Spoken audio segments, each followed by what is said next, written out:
Сәлем достар, бүгін біз қызылша рулетін жасайтын боламыз. Қызылшамызды теркадан өткізіп аламыз. Мейлінше ұсақ терка болғаны дұрыс. Ірі теркадан өткізсеңіз, пісіргенде бүкілі ірі боп көрініп тұрады. Немесе блендермен өткізіңіз.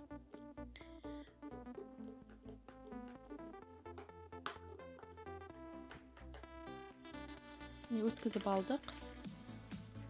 Енді осыған жұмыртқаның сарысын саламыз. Ағын жеке бір ыдысқа салып аламыз. Қызылшамыздың үстіне сәл тұз және де қант салдық. Және сұйық май құямыз. 2 үлкен ас қасық құюға болады. Мен 3 ас қасық құйдым.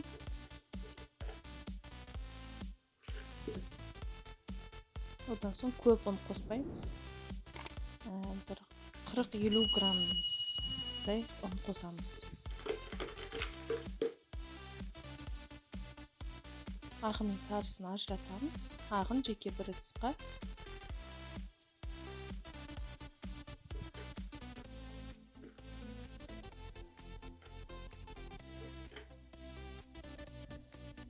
Одан соң миксермен көпіртеміз. Сәл тұзымызды қосып аламыз. Әппақ пенка болғанша көпіртеміз.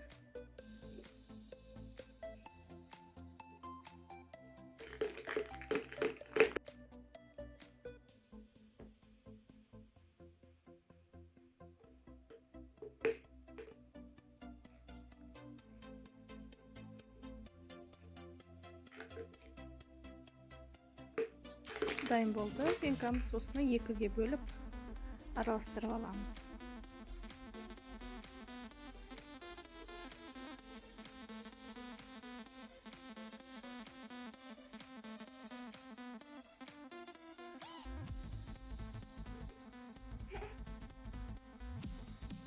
Түсі бәрі әдемі болып шықты.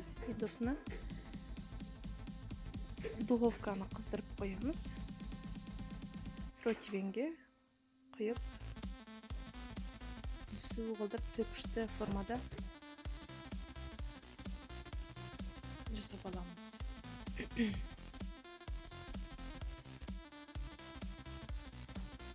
180 градуста 15 минуттай пісіреміз. Одан соң піскенше начинкасын дайындаймыз. Соленые огурцы менде 2 штук. Тұрадым, майонез және де селедка балық. 1 балық жетті. Майонездің орнына творожный сыр қолдануға болады. Өте дәмді болады.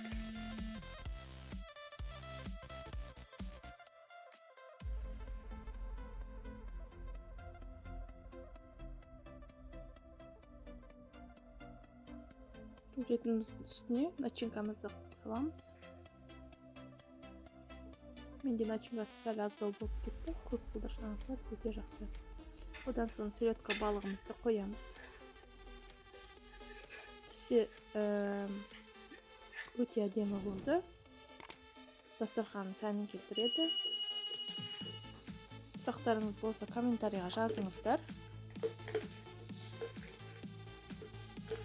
Мына жерде түсі көрінбей тұр. Негізі түсі қызылшаның түсіндей әдемі. Фотода басқаша цвет беріп тұр. Өте жұмсақ, өте дәмді болды. Жасап көрулеріңізге кеңес беремін. Маған жазылып лайк басыңыздар.